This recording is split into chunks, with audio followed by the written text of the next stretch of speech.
आज हम आपको बताएंगे कवर्धा शहर के बीचों बीच स्थापित मां विंध्यवासिनी मंदिर के बारे में। नमस्कार, स्वागत है आप सभी का न्यूज प्लस 21 में। मैं हूं आपके साथ अंशुल। कवर्धा शहर के बीचों बीच धर्म नगरी के हृदय स्थल में विराजित मां विंध्यवासिनी मंदिर में चैत्र नवरात्र के अवसर पर मां विंध्यवासिनी की विशेष पूजा अर्चना की जा रही है। रोजाना हजारों भक्तों की भीड़ माता रानी के दर्शन के लिए मनोकामना लेकर मंदिर पहुँचते हैं। मंदिर में इस साल 3000 से अधिक ज्योति कलश स्थापित की गई है। संयुक्त राज्य अमेरिका से भी एक श्रद्धालु लगातार 20 सालों से विंध्यवासिनी मंदिर में ज्योति कलश प्रज्वलित करवा रहा है।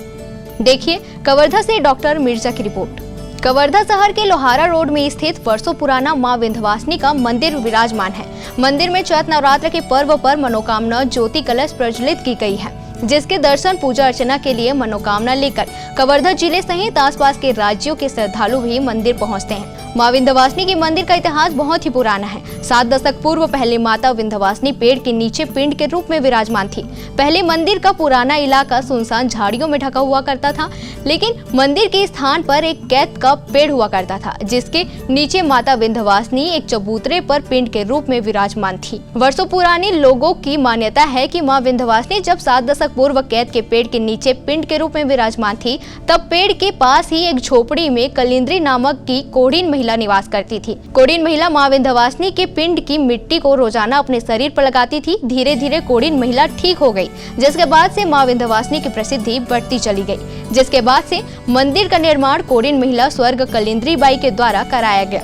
जिसके बाद करीब 3 दशक पूर्व स्वर्ग दाना भाई पटेल के द्वारा मंदिर का जीर्णोद्धार कराया गया। इसे जीर्णोद्धार के बाद मां विंध्यवासिनी की प्रतिमा का स्वरूप दिया गया। माता के स्वरूप के पहले मां विंध्यवासिनी पिंड के रूप में विराजमान थी।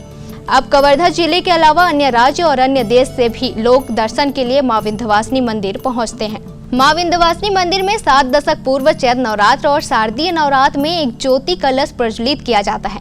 जहां अब की बात करें तो मंदिर में 4000 से अधिक ज्योति कलश प्रज्वलित किए जाते हैं। वहीं कोरोना काल के बाद ज्योति कलश की संख्या में कमी जरूर आई है, लेकिन लोगों की आस्था में कमी नहीं आया है। इस बार की चैत्र नवरात्रि में मंदिर में 3256 ज्योति कलश स्थापित किए गए हैं, जिसमें से 9 ज्योति कलश को घी से प्रज्वलित किया गया। सबसे रोचक बात तो यह है कि मां विंध्यवासिनी की मंदिर में मुख्य पुजारी जीवन शर्मा जी ने बताया कि मां विंध्यवासिनी मंदिर में कवर्धा जिले में नहीं बल्कि अन्य राज्य के साथ साथ संयुक्त राज्य अमेरिका से भी एक श्रद्धालु लगातार 20 वर्षों से मां विंध्यवासिनी मंदिर में दोनों नवरात्रों में ज्योति कलश प्रज्वलित कराते आ रहे हैं। माता विंध्यवासिनी के मंदिर में ऊपरी तल भगवान शनिदेव भी विराजित हैं, जिसकी पूजा अर्चना के लिए प्रतिदिन श्रद्धालुओं की भीड़ लगी हुई होती है। श्रद्धालुओं की आस्था है कि मां विंध्यवासिनी मंदिर में पूजा अर्चना के साथ साथ भगवान शनिदेव की पूजा अर्चना कराने से सारी मनोकामना पूर्ण होती है।